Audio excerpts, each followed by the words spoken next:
자, 그러면 우리가 다음 시 한번 보도록 하겠습니다. 다음 시를 보시면 김관식의 시가 나왔는데 여러분들 김관식이라는 사람을 잘 모르실 거예요. 네. 알아요? 네. 누굽니까? 폐가에 부처를 쓴 사람이요?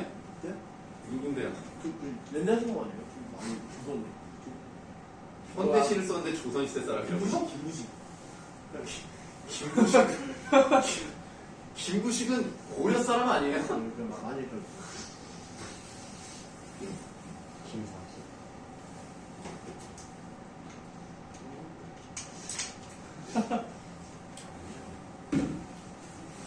자, 폐가 뭐예요?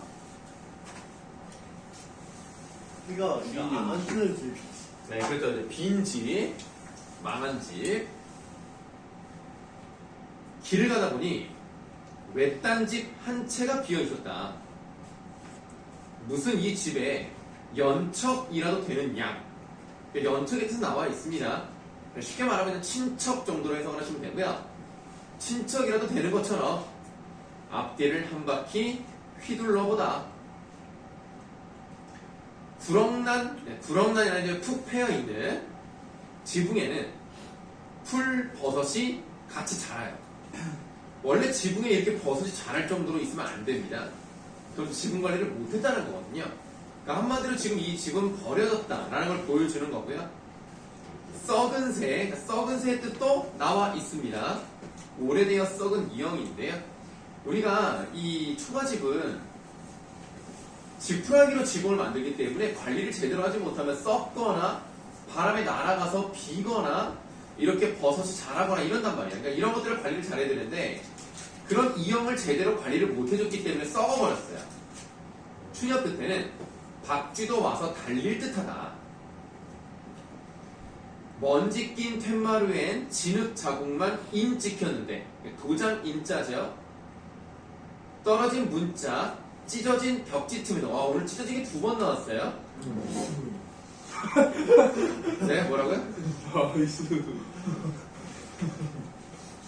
벽지 틈에서 퀴퀴한 냄새가 후각적 심장 나타났고 훅 끼치고 물 이끼 퍼런 바가지샘에 무당개구리 몇 놈이 얼른 숨습니다.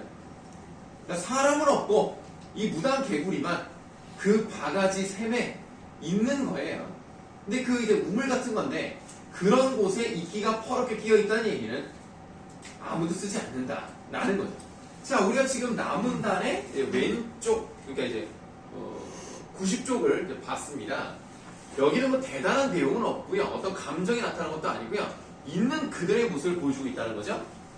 그래서 폐가의 모습을 시각적으로 묘사하는 게 그냥 내용의 대부분이었습니다.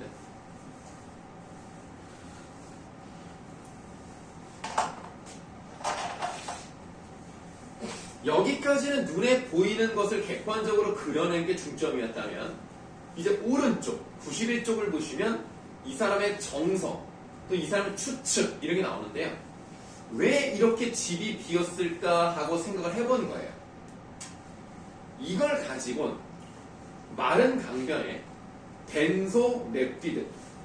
그러니까 댄소가 뭐야? 성난소. 아니 성난소는 아니고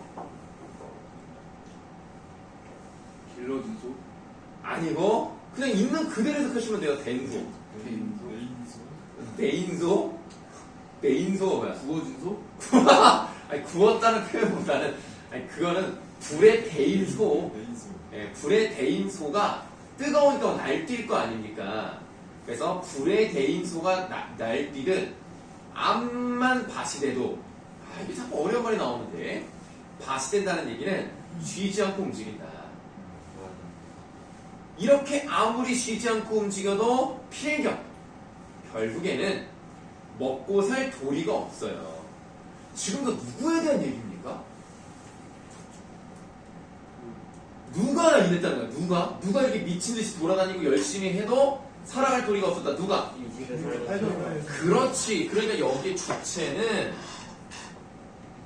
폐가의 주인이에요. 여기서 해석을 잘해야지. 이거 마치 식적화자가 자기에 대한 얘기를 한다. 입에다가 완전히 뒤집어진다. 이러면 안 돼요.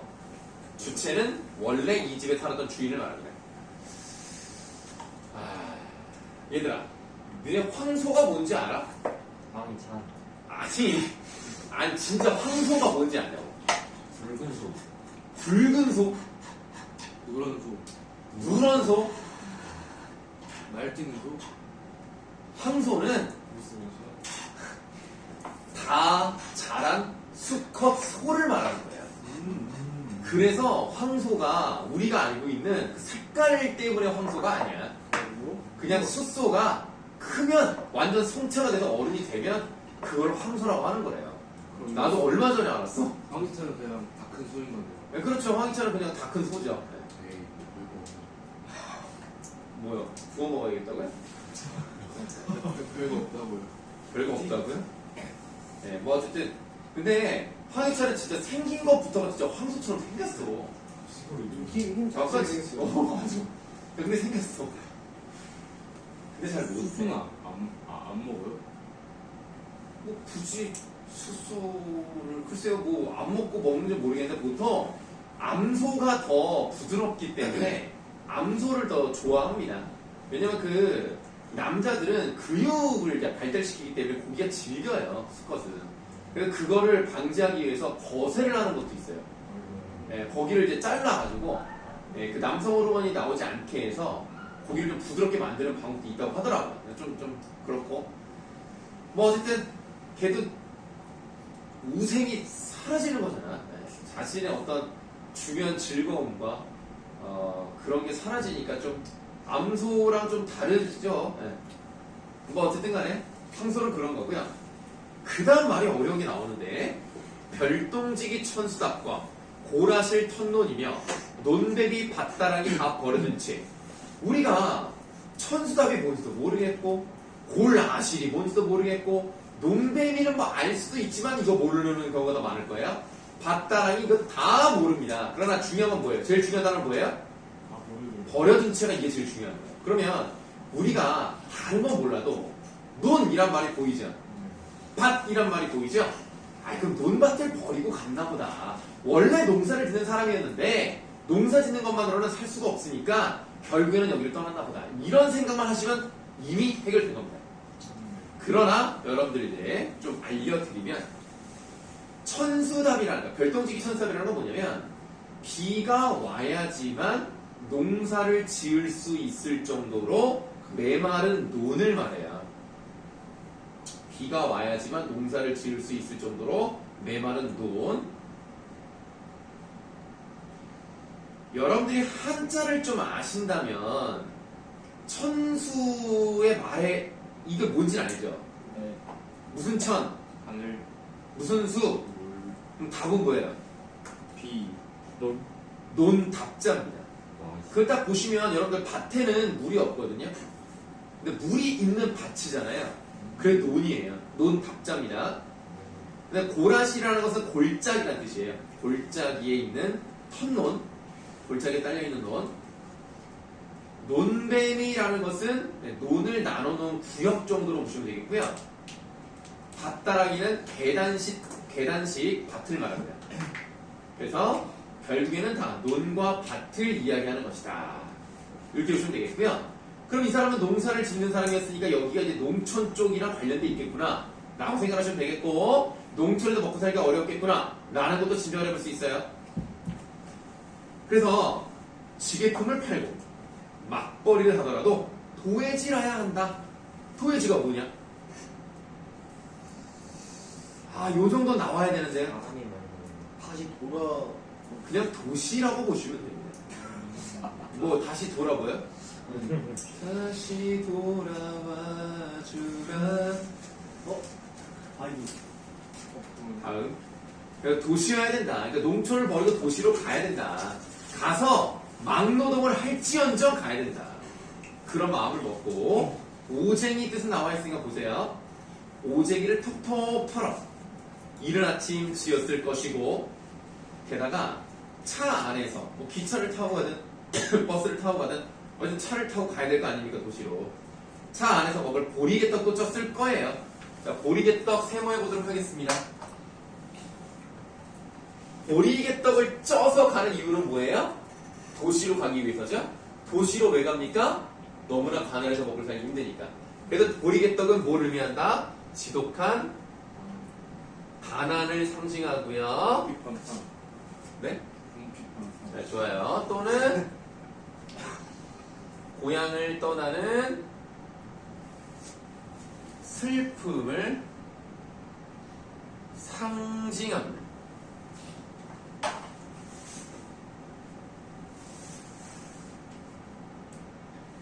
아, 맞다. 내가 찬민이한테 그 시준이랑 강민이 얘기 좀 했는데, 저 당연히 알죠. 그래서 시준이랑은 친하다고 얘기하고, 그래서 내가 애들이 그러는데, 강민이가 많이 괴롭혔다고. 아, 네, 그랬더니, 맞다고.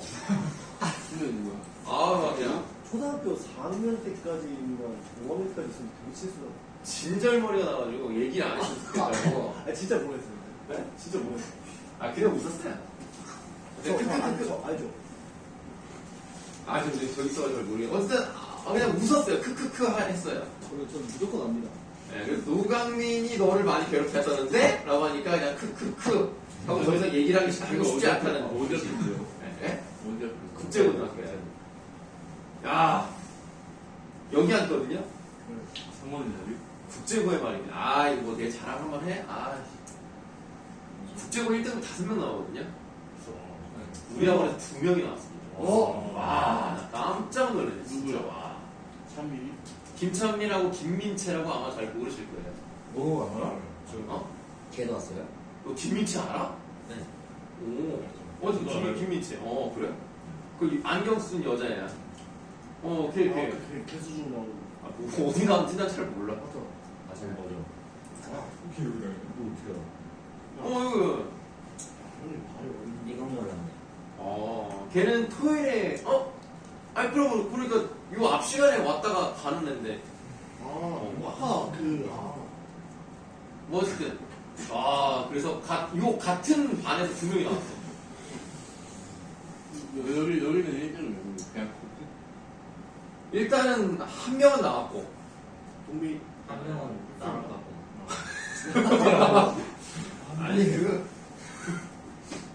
뭐, 나락을 가.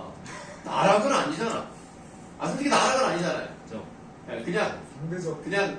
상대적인 어떤 그런 거지, 뭐, 등급이 나쁜 건 아니잖아요. 그죠? 네. 저는 뭐야? 잘 떴습니다. 잘 떴습니까? 손가락으로 표시해 줄 수 있나요? 되게 괜찮죠? 이 정도는. 저 괜찮습니다. 원래 이거였어요. 그러니까. 이게, 문학 1학년 때 이거였습니다. 너 언제 왔지, 우리 학원에? 저 1학년 끝났을 때 왔죠. 1학년 끝나고 겨울방학 때 와서 그럼 지금 나랑 1년 했냐? 네.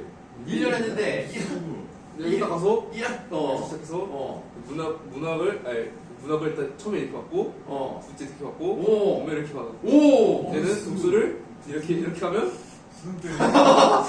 야, 나이스. 어쨌든, 이거 차근차근 올라가는 게 대단하네요. 이게 혹시 MJM과의 차이점이가? 마중물이야? 마중물 이것이 바로 마중물과의 차이점이라고 할 수 있는 것인가? 참. 그렇구만. 네, MJM. 야, 유성아, 너 현지 아냐?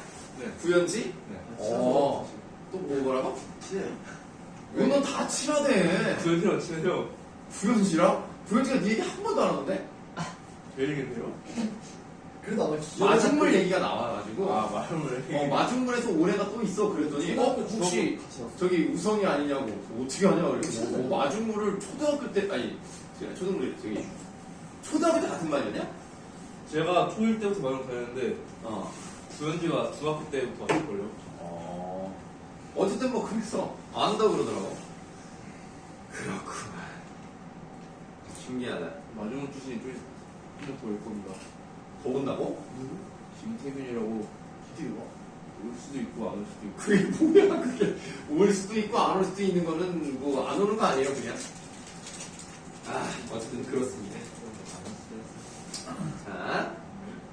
그래서 고리개떡도 쳤을 테지만 한 번 떠난 뒤 수식이 없고 라고 돼 있어요. 그러면 지금 이 부분을 보시면 여러분들이 여기 지금 2연과 3연 요 사이가 이제 떨어져 있잖아요. 그러니까 2연에서는 어떤 내용이 주로 나왔다고 생각하시면 돼요? 가난한 관련. 그러니까 여기가 내가 주인의 폐가가 된 이유. 이유를 추측한 거죠. 그러니까 너무나 어려운 형편 때문에 도시로 이러러 갔나 보다. 이건 사실이 아니에요. 이랬는지 아닌지 사실은 몰라요. 하지만 이 사람은 이랬을 거라고 추측을 하는 겁니다.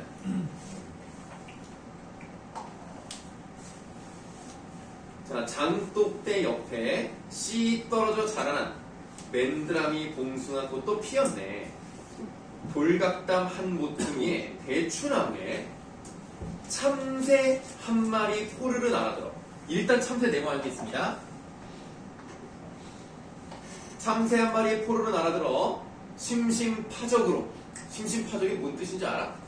심심. 만파셨죠? 아니 그거 아빠지 좀 말고 심파적으로 그런 뜻이 아닐까요? 심심한 거 있죠 우리. 심심한 걸. 심심한 거를 깨뜨리는 거예요. 그래서 심심파적으로 주인의 후일담, 그러니까 그 주인이 여길 떠나서 어떻게 됐다더라 라는 것을 마치 말해주는 것처럼 저 혼자 제재 문명특급? 자, 제재거리다 말씀합니다. 제잘제잘 짹짹짹 하다가 간다는 거예요. 그러니까 이 집에는 주인이 없죠. 주인이 없으니까 주인의 후일담을 말해주는 것을 혼자 제잘제잘 거리다가 갔다는 것은 이 집은 비어있다는 뜻입니다. 그래서 참새는 어떤 역할을 해요? 폐가의? 맞. 폐가의? 다음 주인. 아니 뭔 소리야. 쓸쓸함을 부각시켜준다 이거예요. 그럼 이제 우리가 뭘 해야 되냐면 이 시에서 이 참새와 유사한 역할을 하는 것을 이 앞부분에서 한번 찾아보시죠. 지금 우리가 이제 네모친 요거 윗부분 어떻게 또 이런 비슷한 역할을 할까요? 참새랑 비슷해요. 네, 참새랑 비슷한 역할을 하는 걸 또 찾아보세요. 맨드라미 봉숭아. 맨드라미 봉숭아 꽃 네모하세요. 자, 왼쪽 페이지에서 하나 더 찾아보세요. 이거 버섯이요. 풀버섯도 물론 맞습니다. 네. 또 무당개구리. 무당개구리 요거 네모하시면 돼요. 그러니까 이런 것들이 여기가 폐허가 됐고 아무도 살지 않기 때문에 얘네들만 남아있는 거야. 그러니까 얘네들이 쓸쓸함을 부각시켜주는 소재라고 우리가 찾아내시면 되는 겁니다. 다시 이제 마지막 미음 부분만 남아있습니다. 찌는 말복철이니까 계절이 언제예요? 여름. 여름이고요. 저녁 새때라고 돼 있으니까 저녁 사이 때, 그리고 시간적 배경도 나와 있죠. 계절적 배경, 시간적 배경이 다 나타나 있고요. 그 다음에 귀창 터지거나. 자, 휘찬아 한번 느낌 살려서 마지막 줄 읽어보세요. 쓰라미나 쓰라이게 울고. 그렇죠. 쓰르라미가 쓰르라리가 울고 있다라라 막 이러죠. 그러니까 지금 이 부분은 쓰르라미가 뭐예요 일단?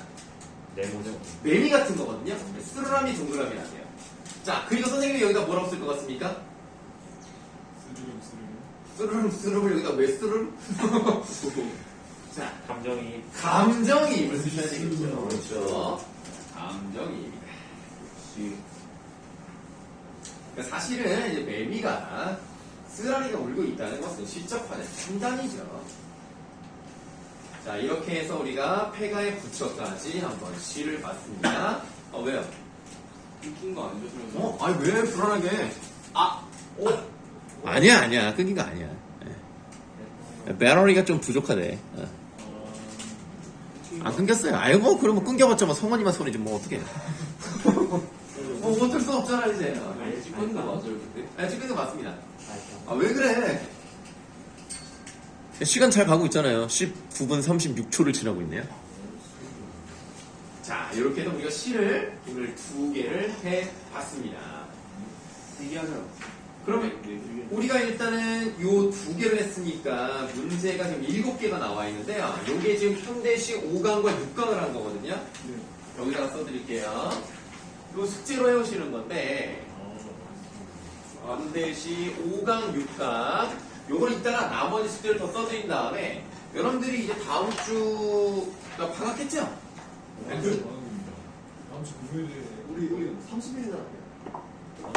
방학이 아니야? 아니 아직 아니에요. 어 이렇게 늦어? 다음 왜 숙제 있어요? 31일. 원래 축제 있고 다음 주 금요일 숙제를 날 많이 다시 하는 할게요. 거예요.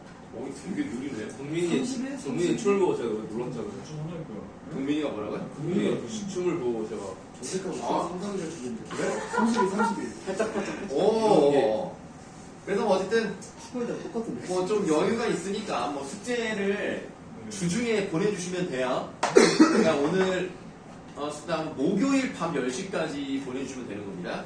그러니까 문학과 독서가 다 나갈 거니까 좀 시간마다 잘 좀 보내주세요. 목요일이요? 예, 목요일 밤 이따 써드릴 거예요. 목요일 밤 10시. 왜? 학원이 그때 끝나? 학원이 아직 안 끝났어요. 한 10시 반이에요. 아, 아니 그래요? 그 저녁들이 그럼 목요일 밤, 그래, 11시. 11시 합시다. 11시에 지금 도착하지 않았는데 그럼 미리 하세요. 그럼 수요일에 보내, 그러면. 30분 만에 바꾸는 거예요. 자, 이렇게 뭐, 요거 솔직히 문학은, 솔직히 5분이면 하잖아. 요 1문제밖에 안 되는데, 5분이면 하자. 한 문제당 네. 자, 우리 현대시 맞으니까 이제 뭐를 볼 차례가 되었습니까? 주변 성문 우선 선물 선문은 좀 그런데 고전 산문이 나왔네요. 고전 산문의 고전 산문 8번 승상이 이렇게 시작하는 부분인가요? 청팔이. 아, 1008이. 내가 지금 핸드폰에 모든 걸 다 적어놔가지고 그게 없으니까 헷갈리네. 자, 그럼 1008이로 시작하는 부분을 보도록 하겠습니다. 이 글은 설생전이라는 건데요. 사실 큰 의미는 없어요. 의미가 없으면 왜 쓰게? 네, 뭐라고요? 의미가 없으면 왜 썼죠? 선생님 5도 1? 뭐 들어본 것처럼 얘기한다? 지금 거기 다 써있잖아, 거기.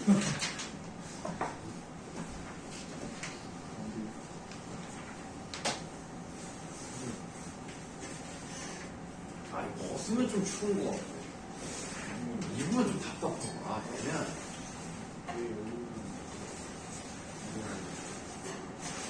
응? 허준아 뭐라고? 아니요. 왜 강민규도 괴롭혀? 아니 제가 모르죠. 어떤 정보를 없어요. 강민이한테? 강민아, 왜 이렇게 또 괴롭혀? 아니 그렇게 게 아니라 소진이가 저 보셨어요 사실. 내가 니를 왜 꼬시냐? 내가 니를 왜 저 서준이가 잘못했네. 꼬시지 마라. 동민이 결혼됐다 강민이 벌써 결혼했어? 그때 결혼 맞다. 미안한데 못 가봤다. 줄이라도 해줄걸. 자, 설생전인데요. 그냥 우리가 고전 선물을 오랜만에 한번 하는 거니까 대단한 의미는 없지만 그냥 요런 느낌으로 고전 선물 한번 맛을 한번 보자. 요겁니다. 그냥 청파리인데요. 이게 블루 프라이가 아니에요. 청파라는 리입니다. 그러니까 공간적 배경이 그냥 나온 것 뿐이에요. 청파리는 지금의 서울 남부에 있는 동리나 이곳에 설생이라는 선비가 살았는데 의기가 있고 그러니까 의로운 사람이라는 거예요. 문학을 좋아했다. 설생은 기이한 재주를 가진 이로서 그러니까 뭐 어떤 성격인지를 좀 앞에 요약적으로 보여주고 있는 거죠. 과거 공부에 있었지만 운수가 나빠 번번이 시험에 떨어지고 말았다. 여기 보시니까 번번이라고 써있단 말이에요. 같은 단어가 두 번 반복되는 명사가 두 번 반복되는 것에 이가 붙었을 경우에는 이거를 어원을 밝혀서 형태를 밝혀서 적어야 된다는 거 기억나실 겁니다. 번번이 시험에 떨어지고 말았다. 공부를 했는데 실력이 부족하다라기보다는 운이 좀 없었다라고 표현을 하네요. 자, 광해군 말에 개축 옥사가 일어나자 세상사의 염증을 느끼고는 속세를 떠나 은거 가고자 했다. 마침 친구 하나가 설생의 집을 방문했는데 이 친구는 평소에 설생과 마음이 잘 통하던 이였다. 두 사람은 마주 앉아 손바닥을 치며 간계한 마음으로. 얘들 간계란 말이 뭘까? 간계. 그러니까 비분 간계란 말을 많이 쓰는데 간계가 뭘까요? 분노, 분개했다. 일단은 뭐 좀 비슷한 느낌이긴 한데요. 그냥 화가 났다 이렇게 하면 안 되고요. 마음속에 의로운 기운이 솟아오르는 거예요. 그런 의로운 기운이 솟아올라서 원통해하는 것. 그래서 간계라는 말은 좀 지조 쪽이랑 관련되어 있는 슬픔 이렇게 생각하시면 돼요. 그러니까 간계한 마음으로 시사를 논하다가 눈물을 뚝뚝 흘렸다. 아이고 이렇게 좀 세상 정치사가 어지러운 거를 마음 아파하는 사람이네. 설생이 이렇게 말했다. 삼강오륜이 무너졌으니 선비가 이 세상에서 어찌 처신해야 하겠는가? 나는 이제 은거하려 하는데 자네 생각은 어떤가? 친구가 대답했다. 그게 바로 내 생각일세. 그러면 설생과 설생의 친구는 같은 생각이에요. 나는 이제 더 이상 관직에 진출하지 않겠다. 지금 자네 말도 있고 하니 함께 응하고 싶지만 부모님이 계셔도 쉽게 허락할 수가 없네. 그럼 결국 응거하겠다 안 하겠다? 안 하겠다. 그러니까 설생은 자신의 뜻에 따라서 행동하는 사람이라면 친구는 자신의 뜻도 물론 있지만 현실적인 여건을 좀 생각하는 사람이라는 거. 약간 이제 현실적인 선택을 다르게 했다라는 걸 알 수가 있습니다. 친구는 곧 작별 인사라고 돌아갔다. 중약 부분 줄거리. 한 달 뒤 친구가 찾아가 보니 설생은 훌쩍 사라진 뒤였다. 새 임금이 즉위하자. 얘들아, 광해군 다음 왕이 누굽니까? 인조입니다. 인조 반정을 통해서 결국 인조가 왕이 됐죠. 새 임금이 즉위하자 등용되어 승진을 거듭한 친구를. 그러니까 이 친구는 그냥 잘 됐어요. 현실적 선택을 했기 때문에 얘는 그냥 승진도 잘하고 그랬습니다. 갑술년 어느 봄날, 좀 있으면 이제 청나라가 쳐들어오겠네. 강원도 관찰사가 되어 영랑호에서 아름다운 풍경을 즐기며 배를 타고 있었다. 이때 멀리서 배를 저어오는 사람이 있었는데 그간 행방을 알 길 없던 설생이었다. 이렇게 고전 소설은 어떤 특성이 나온다고 볼 수가 있죠? 문빨이 아니고 우연적인 사건 전개가 이루어진다는 걸 알 수가 있죠. 거기다 쓰세요. 알 길 없던 설생이었다. 밑에다가 우연적 사건 전개. 이런 걸 좀 보시는 게 의미가 있고요. 우연히 만났어요. 관찰사는 설생을 자기 배에 오르게 하고 몹시 기뻐하며 근황을 물었다. 그랬더니 설생이 얘기합니다. 나는 지금 양양부 관하에서 동남쪽으로 60리쯤 떨어진 곳에 있는 화룡굴이라는 데 산다. 화룡굴? 아니 사람이 굴에 살아? 요 화룡굴 메모하겠습니다. 이 화룡굴이라는 곳은 사실은 사람이 살만한 곳은 아닌데 여기서 되게 잘 살아요. 그래서 이 부분을 뭐라고 할 수가 있냐면 환상적인 이상향에 해당이 됩니다. 나중에 이제 여기 나오거든요. 이제 어떤지 나중에 볼게요. 네? 회룡굴. 자, 회룡굴이라는 데 산다네. 몹시 외진 곳이라서 속이는 오는 이가 드물어 세상에 알려지지 않았지. 마침 오늘이 길일이고 시절도 좋게 흥이 나서 문득 여기까지 오게 되었네. 두 사람이 마주보고 예전 친하게 지내던 때 일이며 헤어진 뒤에 이로 이야기꽃을 피웠는데 흥미 진진하여 그칠 줄 몰랐다. 잠시 후 비가 조금 그치면서 바람이 일어 배가 쏜살같이 움직였는데 눈 깜짝할 사이에 앞산이 몇 개나 지나는지 알 수 없었다. 마침내 설생이 일어나 말했다. 내가 사는 곳이 여기서 그리 멀지 않네. 땅으로 걸어가면 수십 리쯤 될 걸세. 순풍이 불면 배를 타고 반나절이면 갔다 올 수 있지. 예전에 나에게 평생 좋은 곳으로 지내면 서로 잊지 말자라고 하였으니 한번 들러주었으면 하네. 관찰사가 좋다고 하고 배를 철쭉하여 설생과 함께 떠났다. 해가 뉘엿뉘엿 저물어 갈 즈음 육지에 이르렀다. 관찰사는 말과 따르는 사람들을 물리치고 종들로 하여금 가마를 매게 하여 숲이 우거진 골짜기로 들어갔다. 험한 길을 여기서 이제 꺽쇠 한번 열어볼게요. 이렇게 한번 열어보시고 쭉 갑니다. 저 길게 갈 거예요. 험한 길을 힘들게 몇 리 걸어가니 푸른 벼락이 우뚝 서 있었다. 저절로 그렇게 깎여 모양이 기기 묘묘했는데 높이가 수십 길은 되어 보였으며 가운데가 벌어져 있었다. 벼랑을 둘러싸고 좌우로 콸콸 물이 쏟아지며 물과 바위가 부딪는 소리가 메아리 쳤다. 벼랑 앞에는 문이 하나 있었는데 회룡굴이라고 쓰여 있었다. 문 앞으로는 돌길이 구불구불 오른쪽으로 가파르게 나 있었는데 좁고 험해 새들이나 다닐 수 있을 것처럼 보였다. 닫아보시면 되겠습니다. 그러니까 이런 것들은 우리가 현실에서 보기 어려운 그런 배경이 묘사되어 있어요. 그러니까 이 회령군이라는 것이 어딘지 어떤 느낌인지를 보여주고 있는데 속세에서 동떨어진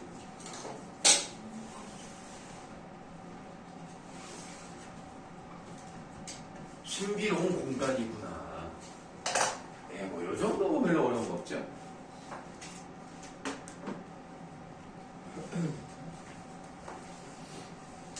다음 쪽으로 가시겠습니다.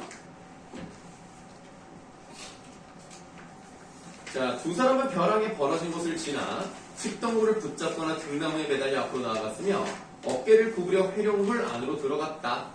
여기가 바로 설생의 집이었다. 굴 안의 그 앞에 또 꺽쇠 넣을게요. 굴 안의 땅은 터가 넓어 집 100여 채가 들어설 만한데 집들이 즐비하게 늘어서 있고 토지가 미혹했다. 물에서는 물고기를 잡고 산에서는 산나물을 채취할 수 있었으며 뽕나무, 배나무, 밤나무 등의 나무도 많았다. 받아보세요.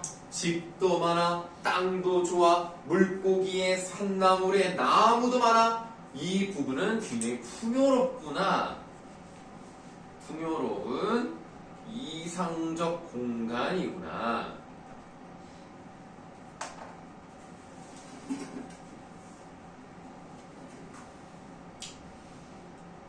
아마도 옛사람이 일컫던 도원이나 귤주가 바로 이런 곳이라는 생각이 들었다. 누가 생각하는 거예요, 지금 이거? 관찰사의 생각입니다. 이거 서술자 생각 아니에요? 관찰사 생각인데 설생의 관찰사를 인도해 마루에 오르게 하고는 아이를 불러 이렇게 말했다. 채소를 담아내거라. 관찰사가 먹어보니 맛이 담박하면서도 속세 음식 맛과는 전혀 딴판이었다. 이윽고 두 사람은 아름다운 나무 그늘 안에 앉아있기도 하고 물가에서 고기를 잡기도 하고 숲속을 거닐기도 하고 연못가를 산보하기도 하였다. 그 다음 밑줄 물고기와 새들은 사람을 두려워하지 않았어요. 그러니까 이 부분은 뭐예요? 자연과 인간의 조화가 이루어져 있습니다.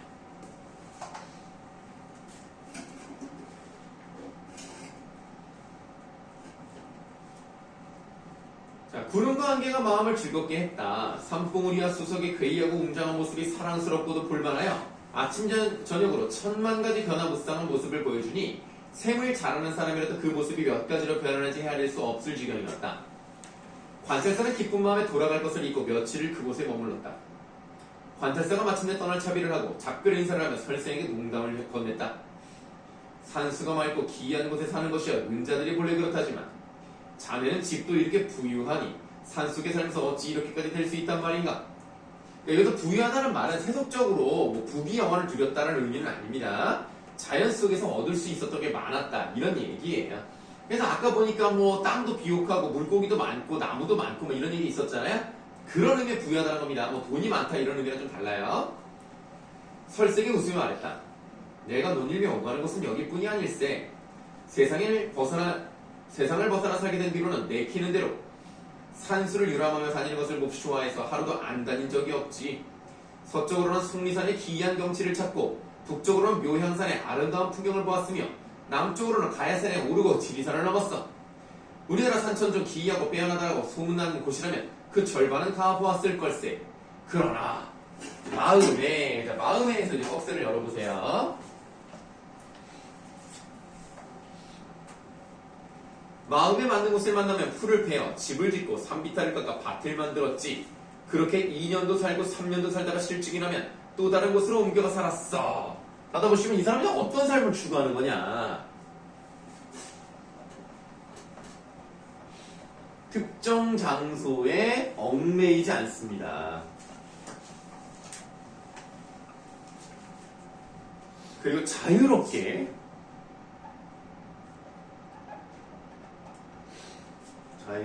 유랑하는 삶을 즐기고 있어요.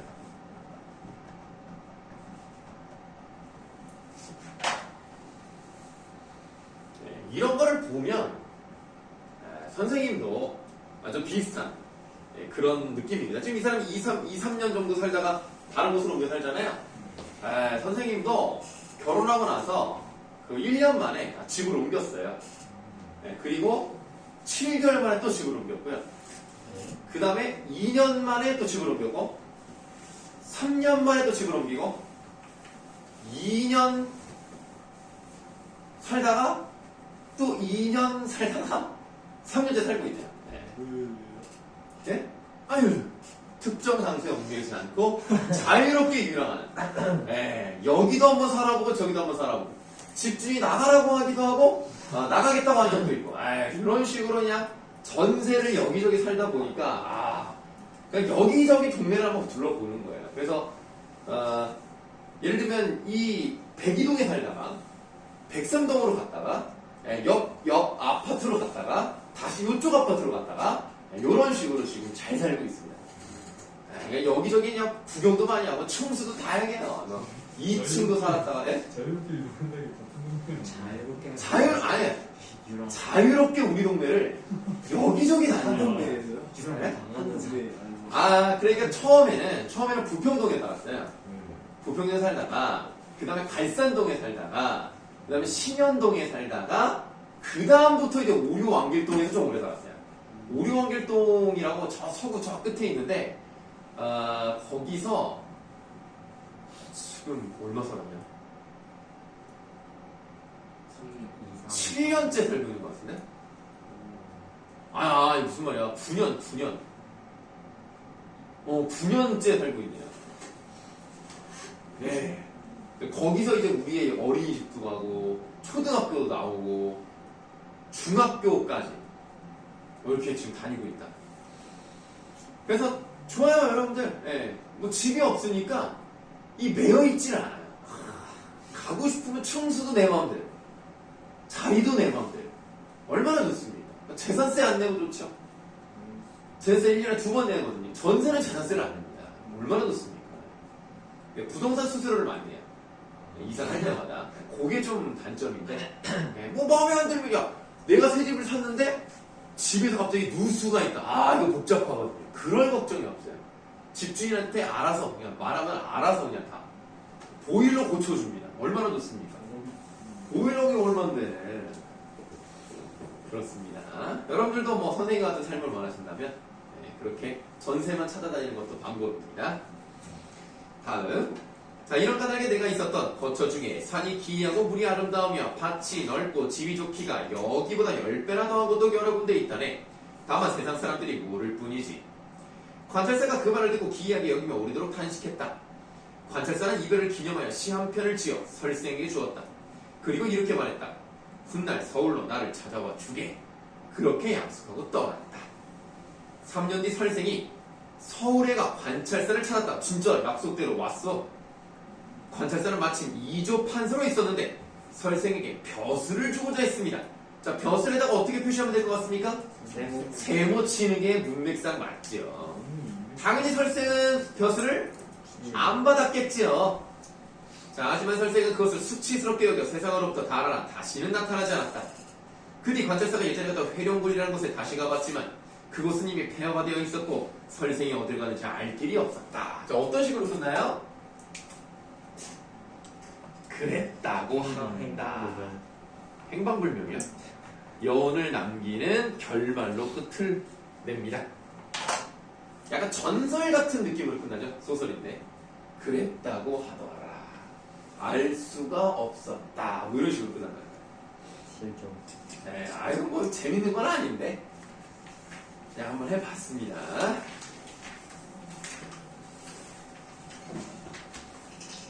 자, 그 다음에 이제 몇 쪽 나와 있습니까? 네, 8번이 남았죠. 138쪽에 있는 고는단문 8번 나왔습니까?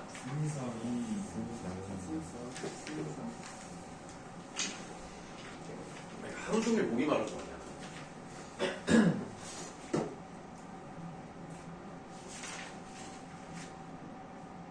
원래 이제 항상 토요일에 선생님이 그 앞에 수업을 이제 2시 정도에 이제 끝을 내면 그 원장님이랑 나랑 이제 뭐 영어 선생님이랑 같이 밥을 먹으러 가요. 여기 두루정이 있어요. 두루정인데 매주 몇 번을 먹었는지 모르겠는데 뭐 한 30번을 먹었다. 그러면은 29번을 같은 메뉴를 먹었어요. 김치 짜글이를. 되게 맛있긴 해요. 맛있긴 해요. 맞아요. 맛있어요. 그리고 딱 한 번 무슨 삼겹살이랑 뭐 이렇게 같이 나오는 뭐가 있던데? 뭐 그거를 먹었는데 그거는 이제 약간 술안주 같은 느낌이어가지고 밥 먹기 좀 그렇더라고. 그래서 내가 계속 먹다 보니까 부대 짜글이라는 게 있더라고. 그거 맛있을 것 같던데. 그래서 그거를 다음 주에 한번 먹어보면 어때요? 했더니 다음 주에 먹기로 했거든요. 만약에 여러분들도 원하시면 돈 갖고 오셔서 드시면 됩니다. 네. 선생님 시간 제외하고 다른 데 드세요. 불편하니까 서로. 이유 오기 전에 먹으면 돼요. 합석. 네? 이유 오기 전에 먹으면 돼요. 2시에 합석. 네. 진짜 그리 돈을 갖고 오셔야 돼요. 만약 돈을 안 갖고 오면 그 원장님 주먹이 여러분들 여기 인중에 여기 있죠? 여기 미간이요 미간. 미간에 빠른 속도로 도착할 수도 있어요. 그러니까 조심하세요. 자, 우리 고전산문 8번 보시기 전에 문제 3번을 먼저 보셔야 되겠습니다. 문제 3번으로 가시죠. 어디 문제 삼는데? 그러니까 당연히 141쪽에 있는 문제 3번이겠죠? 141쪽의 문제 3번을 보시면 17세기. 소현성록은 이렇게 시작하죠? 밑줄하세요. 소현성록은 가부장적인 가족제도가 확립된 17세기에 창작된 것으로 알려져 있다. 그러니까 17세기니까 근대 국어식이네요. 7종 성법, 원순 모음화, 부계음화 두음법칙 적용, 이어적기뿐만 아니라 끊어적기로 넘어가는 과도기적인 특성으로 거듭적기도 나타났고요. 네. 다 기억나십니까? 네, 나중에 어차피 업무를 하실 거면 기억을 계속 해두시기 좋아요. 자, 이 작품에서 소현성의 가족 구성원들이 겪는 갈등은 소현성과 그의 어머니에 의해 해결되거나 새로운 양성으로 전개되는데 그 다음 밑줄합니다. 이 둘은 모두 부모와 자식 간의 관계를 중시하는 유교 사상 및 가정에 대해서 사는 남성 가정이 정한다는 남성 중심의 가부장적 가치관을 지닌 인물이다. 그렇네. 다음. 또한 황제의 딸이 황제가 나왔다? 그럼 공간적 배경이 어디일 가능성? 중국일 가능성이 높죠. 우리나라는 황제가 없었으니까. 이 우리나라 소설을 보시면요. 우리나라를 배경으로 하는 소설도 물론 있습니다만 이렇게 중국을 배경으로 하는 소설이 상당히 많아요. 명나라, 청나라, 원나라, 송나라 물론 그 중에서 명나라가 제일 많습니다만 어쨌든 이렇게 중국을 배경으로 하는 경우가 많습니다. 그래서 이게 우리나라 소설이 아니다 이렇게 생각하시면 안 돼요. 자, 황제의 딸인 명현공주와 소씨 가문 사이에서 벌어지는 갈등 서사에서는 밑줄 왕권보다 가부장적인 가족제도의 권위가 중시돼요. 이게 좀 특이합니다. 우리가 일반적으로 생각을 하면 황제가 훨씬 더 힘이 세다고 생각하잖아요. 그렇지 않아요. 읽어보면 다릅니다. 이 과정에서 가부장적인 가문의 질서 유지에 필요한 유교사당과 가족 구성원의 행동이 강조된다. 이런 이유로 이 작품은 당대 가부장적인 가족제도의 행동 규범을 제시하는 밑줄 수신서의 역할을 담당한 것으로 평가받기도 합니다. 자, 수신서라고 하면서 몸을 닦는 책, 다시 말하면 우리가 무엇을 배워야 하는가 이런 것들을 배우는 책으로 많이 사용되었다. 그러니까 어떤 가부장적 질서의 교과서였다 이런 말이 나오는 거예요. 그럼 내용을 한번 좀 보도록 할게요. 138조. 이것도 뭐 대단한 내용은 없어요. 근데 이 설생전보다는 의미가 있는 게 뭐냐면 이 소설이 좀 더 어렵습니다. 어렵다고 다 의미가 있는 건 아니지만 왜 의미가 있다고 말씀을 드리냐면 이 고전 소설은 인물과 인물과의 관계를 파악하는 게 제일 중요해요. 이게 안 되면 아예 내용 이해가 안 됩니다. 근데 설생전 같은 경우는 나오는 인물이 거의 없었거든요. 근데 여기는 막 이 사람 저 사람 많이 나와서 이 사람들이 어떤 관계를 가지고 있는지, 가족이면 어떤 그 위계질서를 가지고 있는지 이런 것들을 알아야 문제를 풀 수 있다는 겁니다. 그래서 여러분들이 이런 게 나왔을 때 많이 어려워요. 시간이 오래 걸립니다.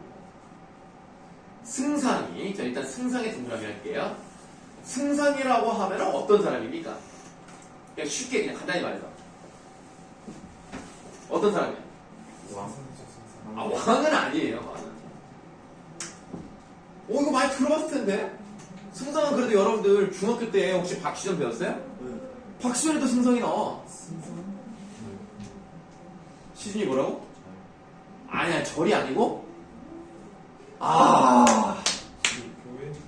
에? 지금으로 따지면 국무총리 같은 사람이에요. 그래서 만약에 고전에서 승상이란 말이 나왔다? 왜? 좀 말이 부족한 아, 괜찮아요. 뭐 어차피 성원이만 볼 건데 뭐 배터리 다 되면 뭐 네가 알아서 해. 자, 뭐 어쩌겠어요. 충전하면 돼요. 그러니까 고전에서 승상이 나왔다? 높은 벼슬을 하고 있는 사람. 그러니까 이 정도만 아시면 돼요. 높은 사람. 그걸 알아야 돼요. 자, 승상이 누군지 모릅니다. 근데 승상이 두 눈을 높이 뜨고 크게 소리를 질렀다. 아무리 공주라도 이렇게는 못할 것이다. 그럼 지금 누구한테 하는 말이야? 공주한테. 공주한테 하는 말인가 봐. 그럼 승상이 지금 화를 내고 있잖아. 그럼 공주랑 승상은 갈등 관계인 것 같은데 공주에다 세모하세요. 그럼 공주니까 누구 딸이야? 황제 딸이지? 자, 지금 우리가 하나는 동그라미 쳤고 하나는 세모를 썼단 말이에요. 반대 표시하세요. 갈등 관계야 지금. 아무리 공주라도 이렇게는 못할 것이다. 곁에 있는 이들을 빨리 공주를 잡아내려라. 이게 아까 말했던 왕권과 가부장적인 권위가 있었을 때 어떤 게 더 중요하다고요? 가부장. 이게 더 중요하다고요. 이거를 보여주는 소설입니다. 자, 잡아내려라! 말을 마치니 운성이 궁인과 시녀를 꾸짖쳐 내쳤다. 왜 웃죠? 저희가 김은성이 있거든요. 아, 김은성이 있어요? 그 친구가 갑자기 생각나요. 아, 그럼 여기서 운성이 누군지 몰라요, 그렇죠? 누군지 모르지만 궁인, 공주를 이제 보필하는 그런 주변 사람이겠죠. 궁인이니까 궁인과 시녀를 꾸짖어 내쳤어요. 그러자 공주가 크게 꾸짖으며 말했습니다. 누가 감히 나를 범하겠느냐? 뭐 그러는 거예요. 그러면 승상이 시킨 거야. 저 공주 빨리 잡아내려. 그 말을 하니까 운성이 빨리빨리 해! 라고 한 거야. 그러니까 공주가 어디 감히 나한테 이래! 뭐 이런 식이에요. 지금 이런 상황입니다. 곁에 있는 사람들이 비록 공주를 두려워하였지만 승상의 명령을 거역하지 못했으니까 승상이 더 무서운 사람인 거죠. 공주를 핍박하여 전으로 내려오게 하니 승상의 명령을 내려 공주를 사옥에 밀어넣었다. 사옥이 뭡니까? 개인 감옥이에요. 그러니까 공식적인 감옥이 아니라 이 집에 있는 감옥입니다.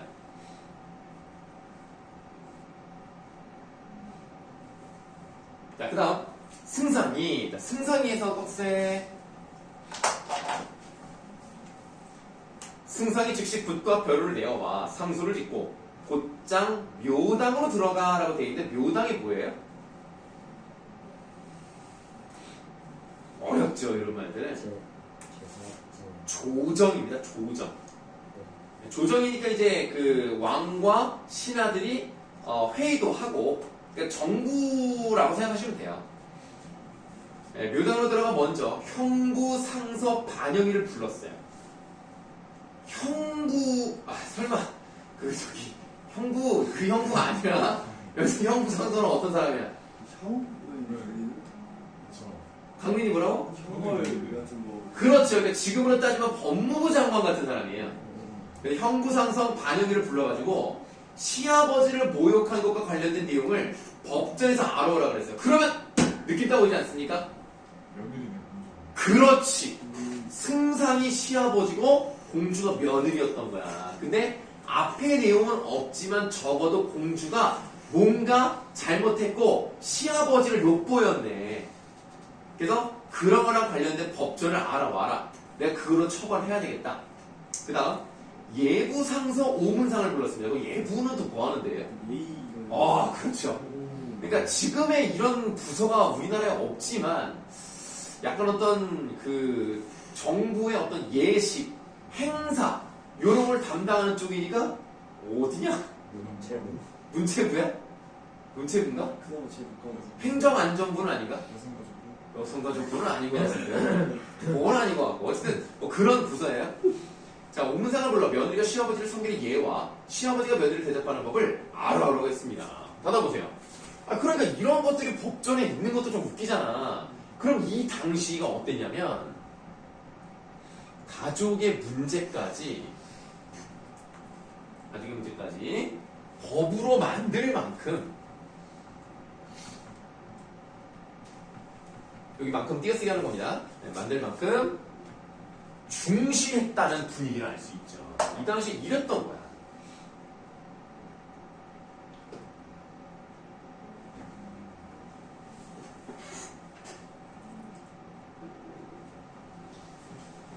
자, 한편으로는 집을 다스리지 못한 죄로 운성을 잡아 감옥에 넣고, 그러면 운성이가 집을 다스리지 못했다. 그럼 운성이라면 어떤 애야? 누굴까? 운성이가 제대로 다스리지 못해서 이 일의 아들이지. 공주의 남편이고. 이렇게 맞추는 거예요. 자, 운성을 잡아 감옥에 넣고, 자기 아들도 감옥에 넣고. 어떻게 보면 되게 무서운 사람이야, 진짜.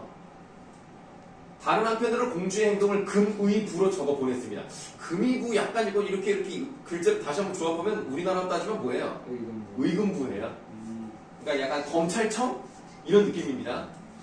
의금부로 적어 보내고 또 상소 하나를 올려 공주의 모습을 진술하여 죽이고자 하는 뜻을 아뢰었다. 아니, 뭔 잘못을 했는지 모르겠는데 공주를 죽이겠대. 야, 이거는 뭐 조금 에바죠. 그러니까 황제가 표문을 보시고, 이 표문이 상소문이에요. 표문을 보시고 크게 놀라 급히 부황후와 상의하였다. 그 부황후는 누구야? 황후니까 아내야. 황제의 부인이야. 부황후와 상의하였다. 그러니까 솔직히 킹 같잖아. 아니, 아무리 그래도 어차피 황제의 신하되는 집인데 어떻게 내 딸을 죽여? 이거 안 되겠네. 그래서 필부 소경은 어떤 사람에게 나의 공주를 이렇게 핍박하여 업신여깁니까? 하니까 이제 황제가 차근차근 왜 내가 함부로 할 수 없는지에 대한 이야기를 3가지를 합니다. 그거는 쉬었다 가겠습니다.